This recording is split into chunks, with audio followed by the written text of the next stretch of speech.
Level up one tight. Level up two tight. Level up tray tight. Level up, level up, level up, level up with me. Level up one tight. Level up.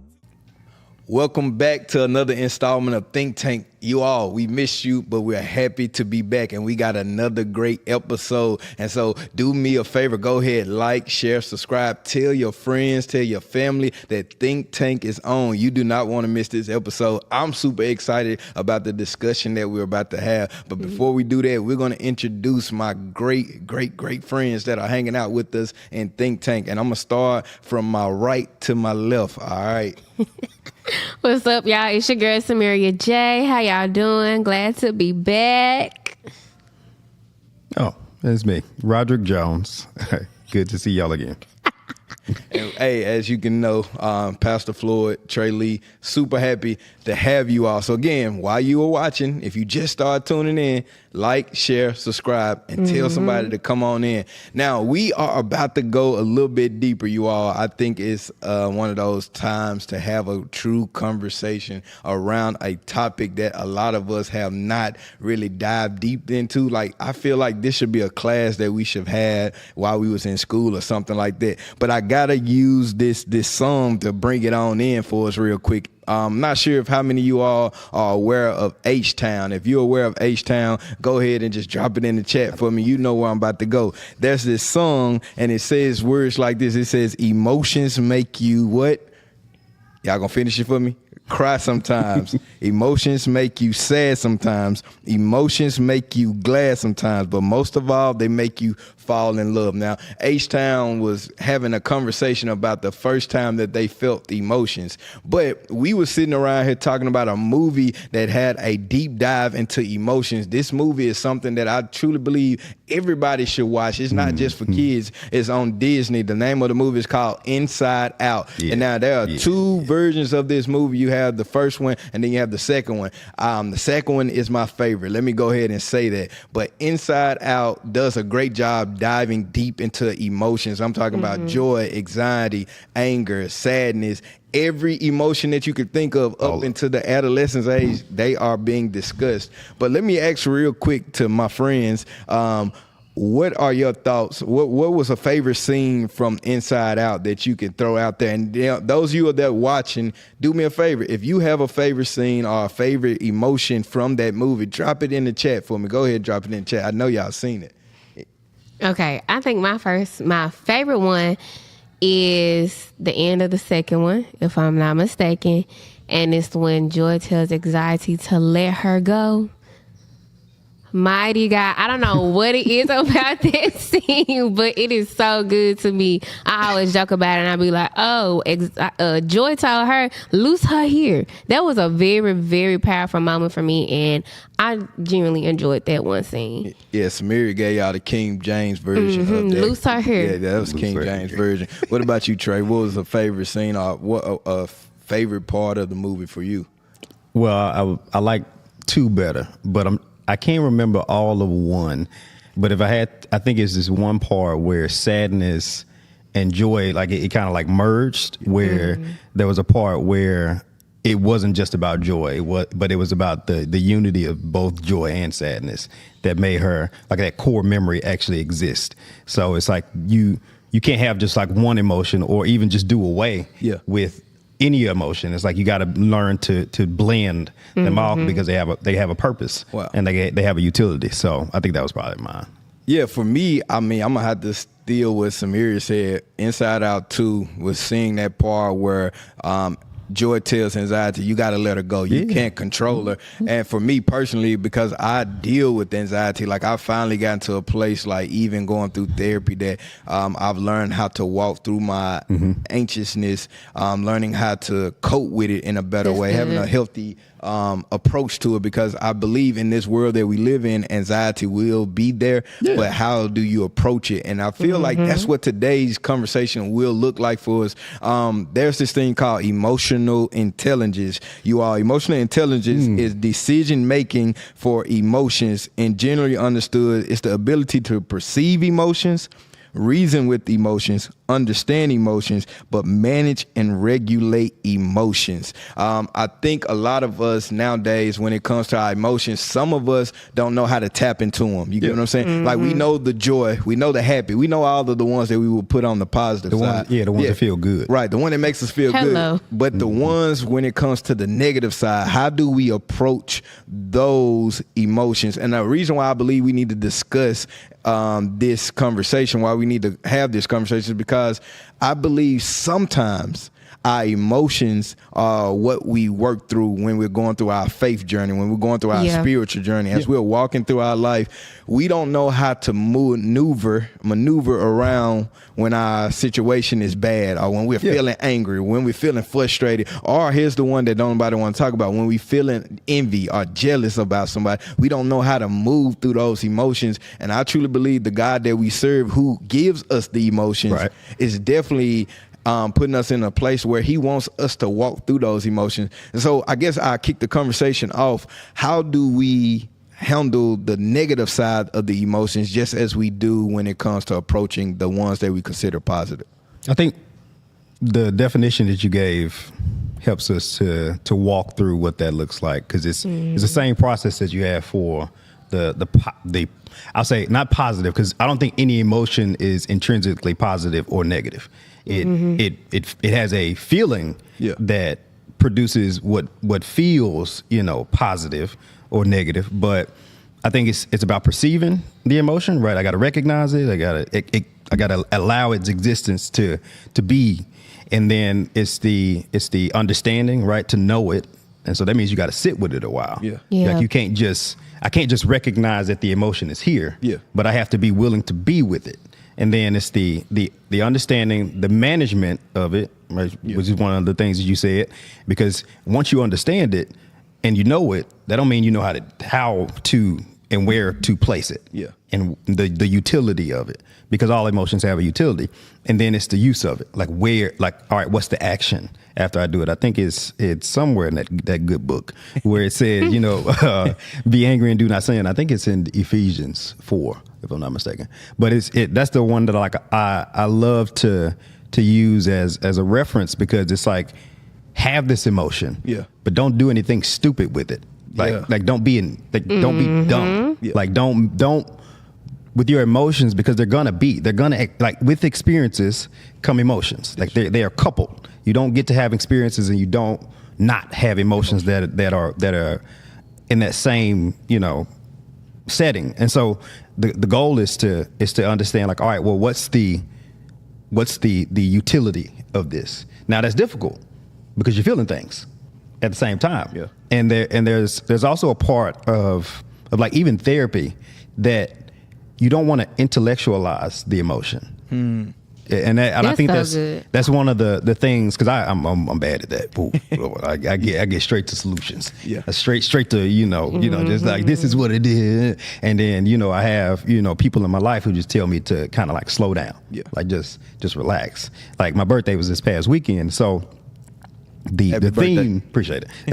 the theme that my girl told me for that day was relax, and that's difficult for me. Like, I'll be on the go, and so I think a lot of times it's about just to learn to manage something. You have to learn to be with it, and that sometimes is the most difficult part, is to sit with the discomfort of those emotions, because it is those negative emotions that are the ones that you don't want to sit with.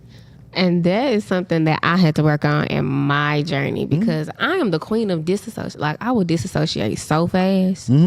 Because who finna deal with that right now? Now what happens for you after you disassociate? It's still there. So along my journey, I had to recognize that this is what I do when I'm feeling those negative emotions. I disassociate because I just don't have I did not have the time, or I told myself I did not have the time, or it's not that big of a deal, or it'll get better, or I just, brushed it off like it wasn't going to affect me in the long run. And, always the Lord comes around and hits me in the back of the head with a sound, and he was like, no, it's okay for you to feel this. I'm okay with you feeling this. I'm okay with you being angry with how I work something out for you. I'm okay with you being angry in your way to sing waiting season for whatever prayer it is that you're waiting on to be answered. I'm okay with you being disappointed in how I work things. I'm okay with that. And I need you to be okay with that, because you not being okay with that doesn't make you a bad person. Yeah. I can still love you through that. And that was the biggest thing that I had to learn, was that it was okay to feel certain things simultaneously with joy and happy. All of the things that you were talking about, how that can coincide at the same time. It's okay for me to be happy because I'm experiencing such a good moment in my life, but have this sense of sadness or disappointment because I feel like something is missing. Yeah. And I'm okay. And with that, take it to God. Yeah. Because that He's your safe place. He's okay with that, and He's going to handle it better than anybody in your life could do. Like, yes, it's okay to talk to friends and all the things, but taking it to God is a different type of care. It's a different type of comfort. And then He helps you learn where the root of all of this is coming from. Mm-hmm. So that was something I had to learn. I was thinking while both of you all was speaking, as we talk about managing the emotions, like, I'm not saying this to be cliche, but honestly, the Bible is a good place to start with what it looks like to walk through your emotions and so say for instance, one that came into my mind was the situation when Lazarus dies and Jesus shows up and Mary and Martha both give the same response, and they're saying, if you would have been here, my brother would have not died. But the moment that blesses me is the fact that it says Jesus wept. Now, Jesus knew the solution, right? Right. But in that moment, He did not rush Mary and Martha through their grief. The reason why that blesses me is because it lets me know that the God that we serve, the God that loves us so much, He allows us to sit in whatever that emotion is, and He's okay with that. And so the fact that He's weeping because He's saying, hey, I understand that you're grieving, even though I already know what the solution looks like. I already know what's going to come from this, but I need you to sit with this feeling, because in this world, you will feel grief. Yeah. And my wife has said this countless of times. She said, Floyd, I've learned that in life, in order to get to healing, you have to go through grief. But too many times we're rushing the emotion because we don't want to feel it, because it does not feel good. It gets heavy, or maybe in our mind, I shouldn't be feeling this way.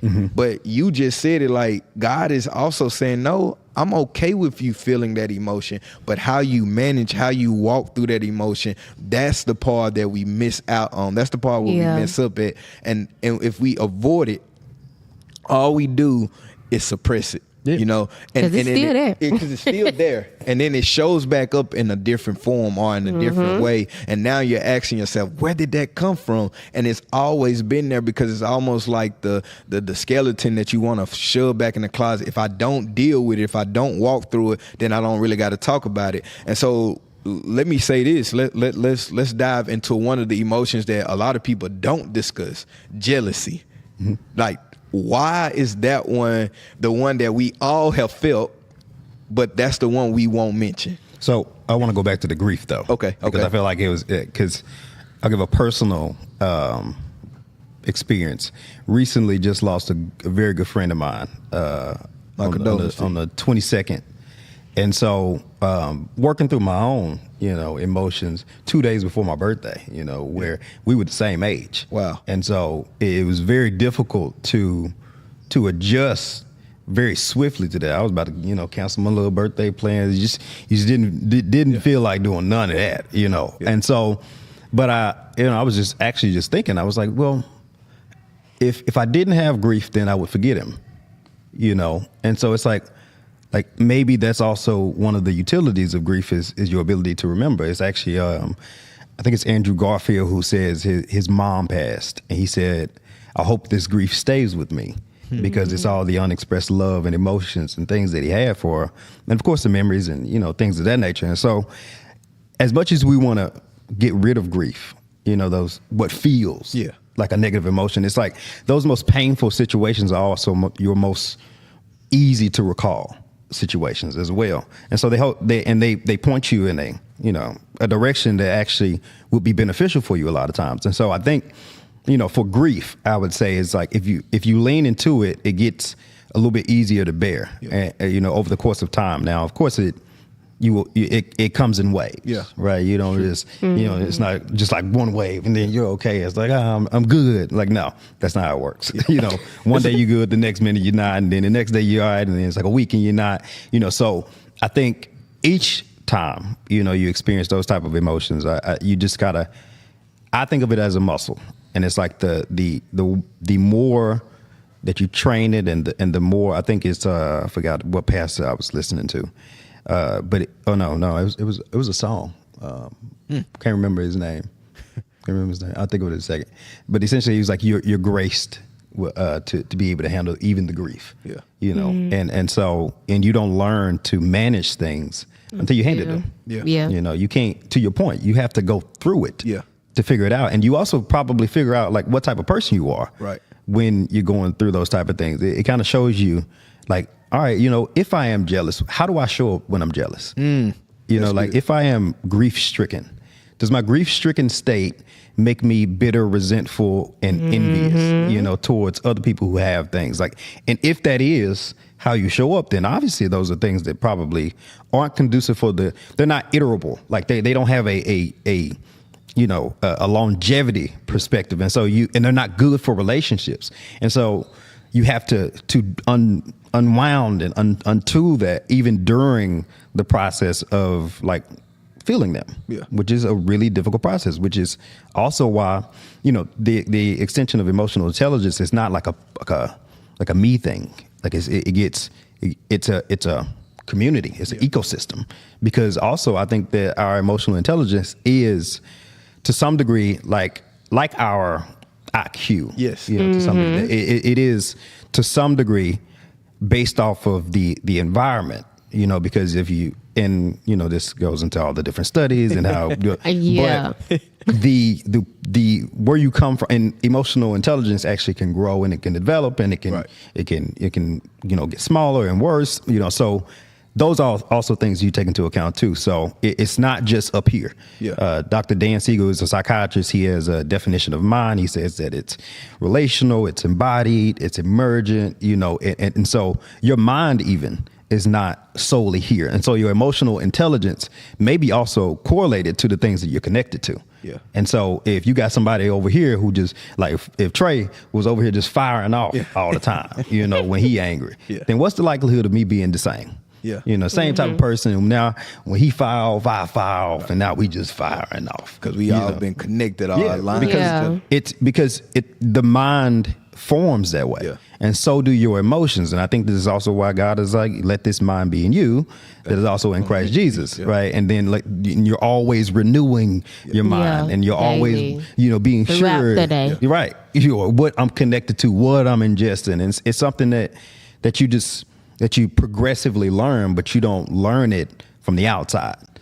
So I'm glad you said that, because it makes me think about a child when we grew up. They would say, "Oh, he's having a temper tantrum," but nobody took the time to say, let's help that child process those feelings that they're having right now. Even when I think about my kids, when they have that mind syndrome, like that's mine, that's mine. Instead of teaching them like in that moment, like, okay, what you're feeling right now is a feeling of selfishness, a feeling of like, this belongs to me, a belonging, attachment feeling, that emotion. How do we walk you through that emotion? I think we have an opportunity now where we are in the world, because we have something to say. We're aware. That's the word that we can use. We are aware of our emotions. How do we walk the younger generation through the emotions? That way they don't have to pick up a gun and go handle their situation. That way, if they are feeling less of a man, they don't have to show it by being disrespectful to a young lady. Things of that nature. Or a young woman, when she feels like nobody loves her, she falls into her emotion of saying, you know what, I'm going to be with this brother and do these different things. It's like, how do we tap into a space where we help the younger generation walk through emotional intelligence? Because you just said it in a way that we are aware. And since we are aware of it, we're connected to these things. And so the ecosystem that you brought up, it flows. So what they see at home is what they do outside. You know what I'm saying? That's what I was definitely going to say, is that I think that because they call gentle parenting. Yeah. Right. Mighty God. Right. That's what They just made that one. Yeah, they made that one up. But I think that there is a utility to being able to have those conversations. Now, there are certain times where you probably don't need to be having conversations with your child about doing this, that, and the third. Yeah. Like, Right. hey, get up out this flow while we in the store. Yeah. All right. Like we can deal. Yeah. We ain't fit to talk to you. Now get up. Right. But I think that there are times where maybe you do need to have those conversations. Yeah. Get down on their level and talk to them about what it is that they're experiencing, because that also is building like the neurological framework for them when it comes to handling their emotions. And that's kind of what I do at work. And so, It's like language modeling is what we call it at work. Kids. Yeah. yeah. And even the further point I always tell parents is, like, if you want to be a good parent, you be a good person, because a lot of what they will learn about how to manage situations has nothing to do with what you say and all of what they see. Wow. So, yeah. Exactly. And this one thing I had to learn, because I'm an educator. I work with pre-K, 4 and 5-year-olds, and that is one thing that we have to unlearn with the kids. We have to really language model what they're feeling, because they do have these temper tantrums, and it's like, or they bust out into tears and it's like, okay, why are you sad? And they say, so-and-so did this. Oh, did it make you feel this way? And you did not like that. So what is something that you can do to work through this situation? And they'll sit there, they'll think about the solutions, and then they'll say, oh, I can do this. I said, okay, well, let's go do that together. And then we model it together. So that's something that we do in my job. We model what we could do when we're feeling certain emotions and someone has done something to us, or we're just feeling sad in general because of whatever is going on at home. We model it and we talk it out with them, even at 4 and 5, and they use it, even though we got to keep teaching it. Yeah. But they use it and they have a better vocabulary to what they are feeling. They're able to articulate it. Yeah. So, yeah, it's true. It works. We have to create that space and actually do that with them. We have to walk through it with them. That's the best way I can say it. But I do work with 4 and 5-year-olds. I don't know how it will work with older kids. And I think that's amazing that you're saying create that space, because not only do kids have temper tantrums, grown folks have temper tantrums. Mighty God. They just look different. You know what I'm saying? They handle them different. They go on Facebook and put everything on Facebook that shouldn't be on Facebook. But I was just reading and doing a little research, and it was saying that emotional intelligence, when you are self-aware, it brings you into a space called God awareness. And it leads you into this space of being more intimate with God. When you are more aware of who you are and what your emotions look like, happy, sad, mad, joyful, angry, whatever it is, it leads you into an intimate space with God, where you know that God is the one that's creating a space for you to be able to share whatever that feeling is. And he still see you, still love you, still cover you. And so I ended with this question for all of us right here and right now. In your personal lives, has your emotions helped you to be more intimate with God? Yes. Yeah. I tell God everything. I tell God everything, because he is the one who sees you and the one who cares. I love that what he said back in Genesis when it was dealing with, Abraham, Sarah, Hagar, all of that. She learned that he was the one who sees. He was the one who cares for her. And I take that and I took 15 miles with it, because if he could work with Hagar through what she was feeling, which was valid, he can work with me and everything that I'm feeling. So anytime that I'm feeling something, I'm like, okay, God, no, I can't keep going on throughout the day. I need to step away so I can talk to you. Because what I don't want to do is approach someone or treat someone wrong because of what I'm feeling that has nothing to do with them. So I take that time, even if it's just 5 minutes, be like, okay, God, I'm feeling this thing. I know that you can help me in this, but help me to not allow this to dictate my actions. Help me to be slow to anger, slow to speak, but quick to listen. That's my favorite scripture when it comes to emotions. So yeah, I take it to the Lord in prayer. Hey, amen. Yeah, I definitely would agree. I think that, one of my favorite psychologists, Dr. Jordan B. Peterson, one of the ways that he voices it is that, Elijah said that the God was like the voice of like consciousness. Yes. Right. And so I think that there's a degree of consciousness that is in line with thought, so I am always considerate that if I'm thinking and if I'm considering, if I'm praying, and then he also draws a distinction between thought being secularized prayer. Of course, you can tweeze that out, some point later. But I think that my openness to my emotions, like any other relationship, is like if you want to be in a deep and meaningful relationship with anybody, it ain't got to be God. It can be your spouse. You stop being open and vulnerable and truthful with your spouse and see how that works out for you. So Thanks. I think that, you take that same approach with God and yourself, and you end up at a much more deep and meaningful and truthful relationship, and also a much deeper awareness of you. Wow, this has been an insightful conversation. Thank you all for sharing, being vulnerable, being open. When it comes to emotional intelligence, you all, one thing we learned today is that when you get into your emotions, it brings you closer and allows you to be more intimate with God. But thank you all for tuning in with us again and another installment of Think Tank. Do us a favor, like, share, subscribe. Here at Brown Baptist, we have so much going on for each and everybody, and we want you all to be a part of it. So do me a favor, like, share, subscribe. But until then, stay safe and protect yourself. Hey family, thank you for hanging out with us in Think Tank. Hopefully you enjoyed the conversation, but if you want to go deeper, and I want you to go deeper, and you want to be connected to Christ, here it is. It's very simple. We're going to go through the ABCs.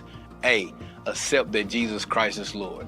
B, believe that he died on the cross for your sin and my sins as well. C, confess with your heart that Jesus Christ is Lord. If you did all that, then guess what? You are now connected to Christ. But not only that, we want you to be connected to a family. And how you do that is by texting JOIN to 27636 to be a part of the Brown Baptist family. We want you to be a part of our family as you're connected to Christ, and we want you to have a community that come alongside you as you walk through that process. So do me a favor, text JOIN to 27636. Love you. See you soon. Stay safe and protect yourself.